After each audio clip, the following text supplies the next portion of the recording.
আমরা সেই কাজগুলো করার কথা, কিন্তু আমাদের বদলে তারা অন্যদের দিয়ে এই কাজগুলো করাচ্ছে। সেই বৈষম্যগুলাই আমরা দূর করতে চাচ্ছি, যেন আমরা আমাদেরও কর্মসংস্থানের সুযোগ হয়, আমাদের মানমর্যাদা বাড়ে। এই আমরা গত 1.5 মাস ধরে আন্দোলন চালিয়ে যাচ্ছি।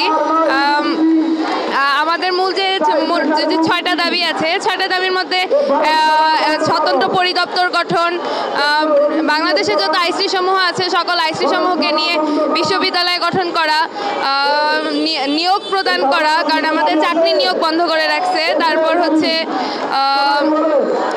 ডিপ্লোমাতে 10ম গ্রেডে উত্তীর্ণ করা এবং বিএসসিতে 9ম গ্রেডে উত্তীর্ণ করা যারা গ্র্যাজুয়েট রয়েছে, আর চাকরি নিয়োগ প্রদান করা।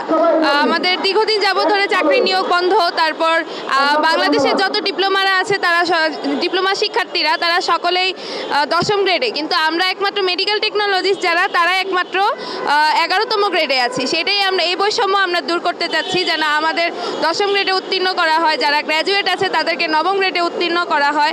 আমাদের চাকরির নিয়োগ যেগুলো বন্ধ, সরকারি চাকরির নিয়োগ, সেই চাকরি নিয়োগ যাতে চালু করা হয়, যেন আমাদের এখান থেকে যারা পড়ে বের হয়ে গেছে তারা যেন বেকার না থাকে, তারা যেন কর্মসংস্থানের সুযোগ হয় তাদের সকলের।